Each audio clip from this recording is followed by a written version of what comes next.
Bonsoir à toutes et à tous, Shavua Tov les Koulam. Aujourd'hui, Chafé Adar, 25 Adar, 5786, nous sommes le Yom Shvi, Yom Shabbat Kodesh, et nous allons étudier notre Chitat du jour.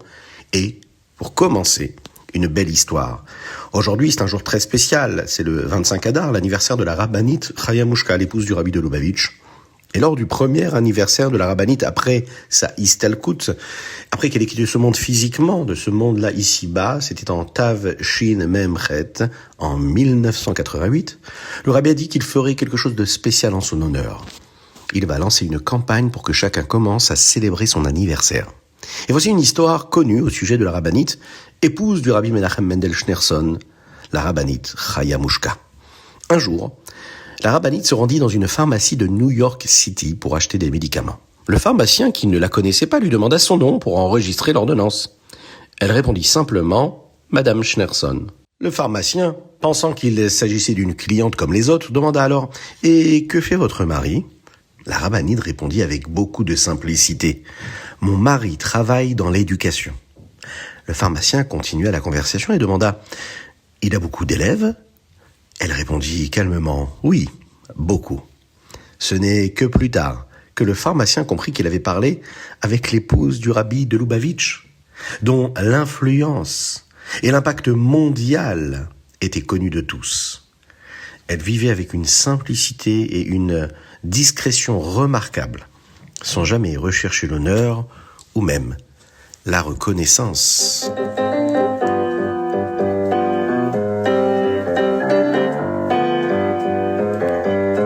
Chumash. Nous allons terminer et conclure avec les parashiot Vayakel et Pekudé, et dans le Shevi que nous allons étudier maintenant, le Chumash Shemot tout entier. Nous parlerons également dans notre fin de parasha des Shivat Yemei HaMiluim, la semaine où le Ham Israël ont préparé le Mishkan pour l'utiliser.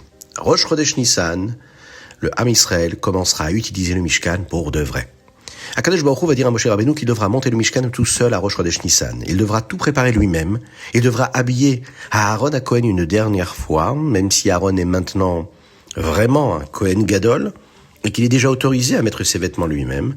Moshe devra aussi mettre lui-même les vêtements principaux des Kohanim, en l'occurrence la chemise, et ensuite il devra les oindre avec le Shemen Amishra, l'huile d'onction, afin qu'il soit prêt à faire la Avoda. Moshe Rabbeinu avait peur de ne pas être capable de soulever les murs du Mishkan lui-même tout seul, car on le sait, ils étaient très lourds. Akadosh Baruch Hu va lui dire de ne pas s'inquiéter, car il aiderait Moshe lui-même. Akadosh Baruch Hu ici est en train de montrer à Moshe Rabbeinu qu'il doit tout porter pour donner en fait tout le mérite ensuite à tout le Ham Israël et en particulier aux Kohanim. Moshe va faire ce qu'Hachem lui avait dit pendant les Shivat Yemei HaMiluim, ces jours-là d'inauguration qui ont commencé le Chav Gimel Adar, le 23 Adar, puis à Rosh Chodesh Nissan, il a monté le Mishkan tout seul, exactement comme Hachem le lui avait demandé. La Torah nous dit exactement comment il a installé le Mishkan parfaitement. Il n'a fait que deux choses différemment de d'habitude, puisqu'Akadosh Baruch Hu le lui avait dit.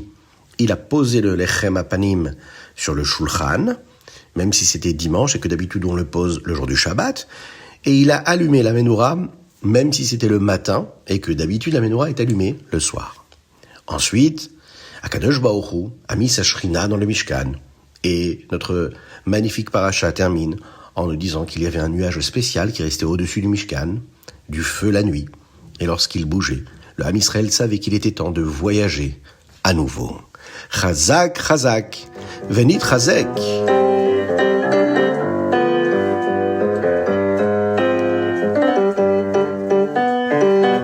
Teilim. Aujourd'hui, nous sommes le Chaf et le 25e du mois de Hadar et nous lisons la première moitié du chapitre 119, Kuf Yud Tet.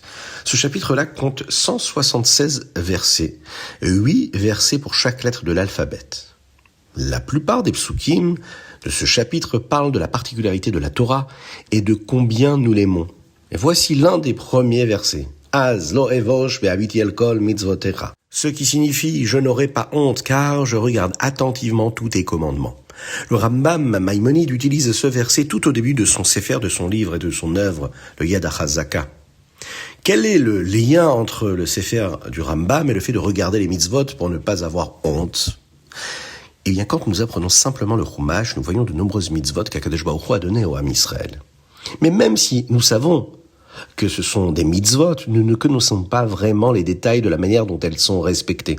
Cela pourrait nous faire honte de ne pas vraiment connaître les mitzvot. C'est pourquoi le Rambam nous cite ici le verset au début de son livre. Quand nous apprenons les halachot, les lois qui concernent ces mitzvot, comme nous le faisons dans le Rambam, eh bien nous n'aurons pas honte quand nous regarderons les mitzvot, car nous saurons comment respecter chaque mitzvah avec tous ses détails. Azlo evosh, be'abiti, el kol mitzvotecha.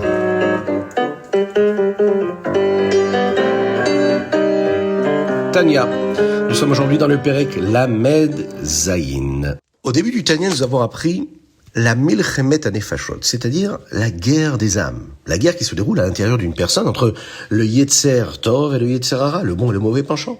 Nous avons appris comment gagner contre le Yetzer Hara, en nous rappelant le pouvoir caché de ce que nous appelons le Messirut Nefesh, qui se trouve à l'intérieur de la Neshama et en ayant de la Simcha. Oui, le fait de donner sa vie, Messirut Nefesh, se donner avec une forme d'humilité pour Akadosh Baruch Hu, cela repousse le Yetzer Hara.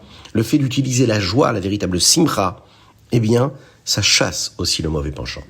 Maintenant, nous apprenons quel est le but de toute notre avoda, de notre service de Dieu, et pourquoi faire des mitzvot avec le maasé, pourquoi l'action est si importante, pourquoi nous devons utiliser la matérialité, les objets, les éléments du monde. Le Rabbi Shlomo Zalman nous dit que la shrina est amenée spécifiquement quand nous faisons des mitzvot avec le maasé, avec l'action concrète. Et maintenant, nous apprenons comment tout cela accomplit le but et amène la Géoula, la délivrance totale. Dans le Tanya d'aujourd'hui, nous apprenons que l'objectif d'amener la Géoula, la délivrance totale, c'est un objectif que tous les Juifs accomplissent ensemble.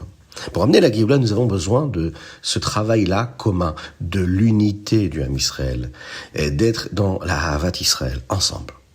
Nos sages disent que le monde a été créé pour que le Ham Israël respecte la Torah et les mitzvot. Le Ham Israël est constitué de 600 000 âmes générales globales, d'où proviennent le reste des âmes, le reste des Neshamot. Ainsi, le monde est également divisé en 600 000 sections, qui, elles, sont divisées en parties plus petites. Chaque Neshama, chaque âme, a son Chelko Baolam, c'est-à-dire une partie du monde qu'elle doit transformer en Gdusha, en sainteté. Nous avons toutes et tous des choses que nous devons utiliser pour notre Avodat Hashem, notre service de Dieu.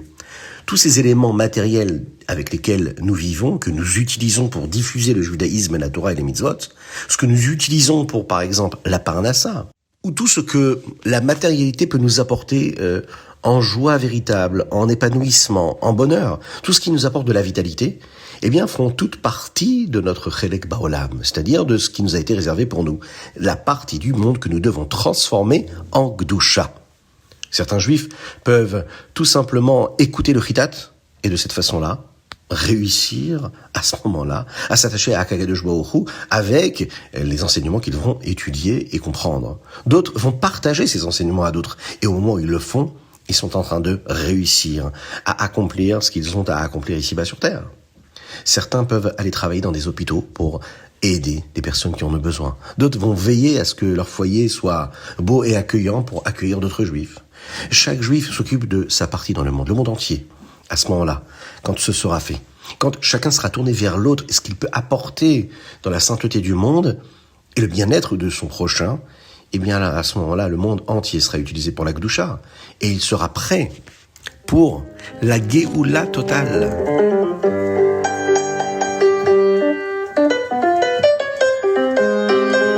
Ayom Yom Chafé Adar, 25 Adar, nous commençons par le Chafé Adar Aleph. Nous apprenons le Nusach, le rite Chabad que nous disons dans la Tfila, dans nos Sidurim, c'est déjà imprimé de cette façon. Après avoir dit le Shir Shel Yom, Hayom Yom, Bashabat, Shebo, Hayu Alevim, Omrim, etc., nous disons un court paragraphe qui commence par Oshienu. Nous disons ce paragraphe chaque jour, même le Shabbat, Yom Tov, Rosh Hashanah et Yom Kippour. Dans ce paragraphe, nous demandons à Hachem de nous sauver, de nous sortir de l'exil et de nous emmener à la Géoula. C'est un autre endroit où nous voyons que demander Mashiach à Hachem, c'est quelque chose que nous devons faire chaque jour, y compris le jour de Shabbat, y compris le jour de Yom Tov, que ce soit à Rosh Hashanah et même à Yom Kippour. Chafé Adar Sheni. Le chassid Reb Mordechai Orodoker nous a raconté quelle était la première chose que les chassidim apprenaient lorsqu'ils venaient chez le Rabbi Shlomo Zalman à Liozna. Vos mentornit Tormen nit. Und was men mei darf men it. Ce qu'on n'a pas le droit de faire, bien sûr, qu'on n'a pas le droit de le faire. Et ce qu'on a le droit de faire, on n'en a pas forcément besoin. Il y a des choses qui sont interdites à sourd, comme la nourriture non cachère ou se comporter de manière interdite. Eh bien, ça, c'est sûr, nous ne pouvons pas les faire. Mais il y a aussi ces choses-là que nous avons le droit de faire, comme manger des choses qui peuvent nous faire plaisir, passer du bon temps avec des choses qui peuvent nous apporter quelque chose du plaisir, mais qui est a priori permis. Mais nous devons réfléchir avant chaque fois où nous sommes confrontés à ces situations. Est-ce qu'on en a vraiment besoin pour notre Avodat Hashem ? Est-ce que ça nous aidera à mieux étudier, à mieux prier, à être plus heureux véritablement dans notre Kedusha, ou bien c'est juste un passe-temps ?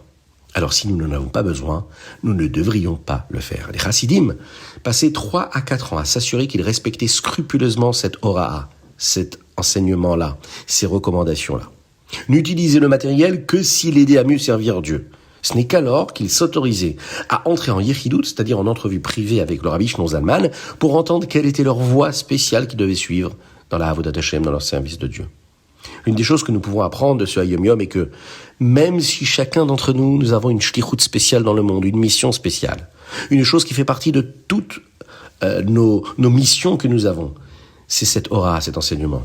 Bien sûr, nous devons rester à l'écart de tout ce qui est interdit, mais nous devons aussi nous assurer de n'utiliser tout ce qui est permis que si ça peut nous permettre d'évoluer dans notre service de Dieu, dans l'épanouissement de la Kedusha véritable.